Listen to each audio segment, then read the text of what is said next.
Bonjour à tous, j'espère que vous êtes en pleine forme. C'est Véronique. Aujourd'hui, je vous parle du nouveau sérum hydratant.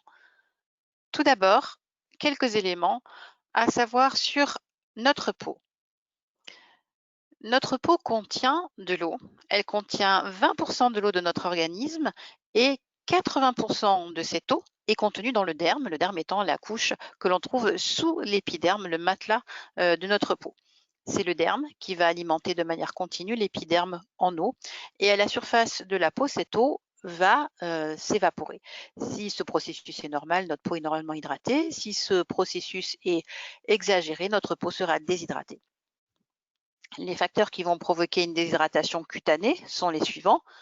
Ne pas boire assez, l'apport hydrique insuffisant, ça on le dit souvent, l'exposition solaire excessive qui va vraiment abîmer la peau et la déshydrater, l'alimentation déséquilibrée aussi a un impact très important, bien sûr le vieillissement cutané, hein, au fil du temps la peau se déshydrate et puis certains traitements médicaux.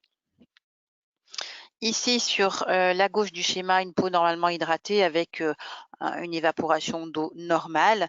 Ici, une peau plus déshydratée avec une évaporation d'eau plus importante, donc un épiderme affaibli et une peau bien sûr déshydratée.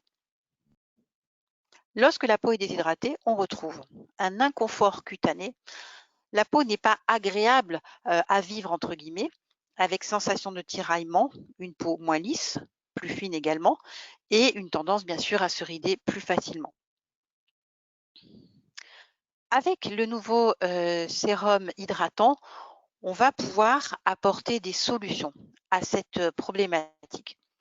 Premièrement, les actifs contenus dans le sérum sont extrêmement intéressants et novateurs.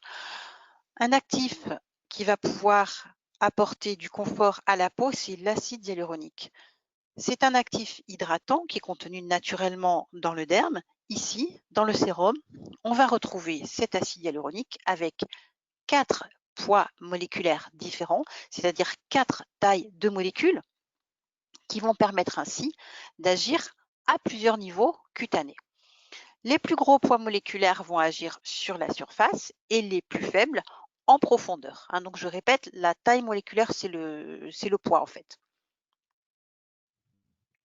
On le voit sur cette coupe où on a les acides hyaluroniques de plus grosse taille qui s'appellent l'acide hyaluronique réticulé et l'acide hyaluronique simple qui vont agir comme tenseur et comme lissant à la surface de notre peau.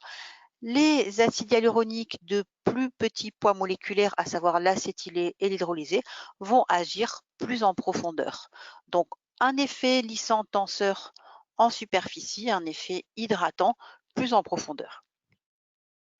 On retrouve également, bien sûr, de l'aloe vera pour son effet hydratant, son effet apaisant, son effet régénérateur et je rajouterai son effet régulateur cutané. Du trémel en fuseau, qui est un champignon qui va produire sous son chapeau un acide hyaluronique végétal pour son effet lissant, des acides gras de noix de coco pour plus de douceur et du beurre de karité. On retrouve également du thé blanc. Le thé blanc est un antioxydant qui va permettre de lutter contre le vieillissement cellulaire cutané. L'écorce de mimosa également est un antioxydant et du tamarin qui est un adoucissant cutané.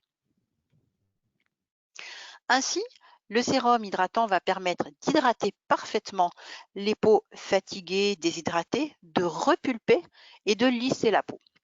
On le retrouve donc dans un tube pompe de 50 ml. On va pouvoir l'utiliser en application sous la crème de votre choix, de pression, visage, cou et décolleté.